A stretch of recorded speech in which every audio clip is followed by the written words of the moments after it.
B'mod uffiċjali ġiet stabbilita l-Awtorità tal-Bini u l-Kostruzzjoni biex tbekk tlestiet it-tranzizzjoni minn aġenzija għal awtorità.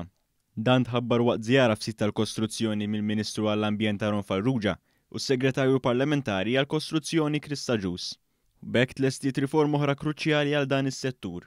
Is-Segretarju Parlamentari Krista Ġus qal li permezz ta' din l-awtorità diversi entitajiet se jitpoġġew taħt umbrella waħda sabiex jingħata servizz aktar holistiku lill-pubbliku. It-twaqqif tal-Building and Construction Authority hija wegħda oħra mwettqa tal-Manifest Elettorali tal-Partit Laburista fejn fiha qed jinġabru il-Building and Regulation Office, il-Building and Regulation Board u l-Bord tal-Bendejja. Matul da sentej għamilna numru ta' bidliet u fi żmien li ġej se naraw li jkomplu jseħħu l-bidliet sabiex din l-industrija tkompli tikber u tissaħħaħ. Min-naħa tiegħu il-kap eżekuttiv ta' din l-awtorità Karla Zoppardi qal li minkejja t-tibdil ma ntilef ebda ħin.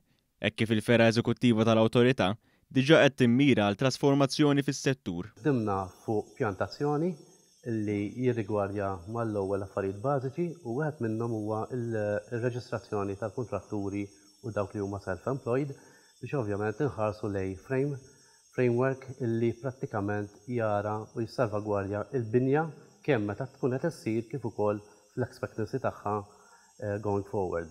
Intant il-Ministru għall-Ambjent u l-Ippjanar Aron Farrugia tenna li r-reġistrazzjoni tal-kuntratturi hija pass importanti għal regolamenti aħjar u ħeġġeġ il-kuntratturi li għadhom ma rreġistrawx sabiex jagħmlu dan mill-aktar fis possibbli. Fl-aħħar xhur rajna riforma wara l-oħra f'dan is-settur. Fosthom iktar inspectors f'siti bħalma ninsab fihom hawnhekk illum kif ukoll il-possibilità illi ikun hemm iktar analiżi fuq statements illi jitlu għand l-awtorità. B'hekk nagħmlu industrija tant importanti għal pajjiżna waħda iktar sostenibbli.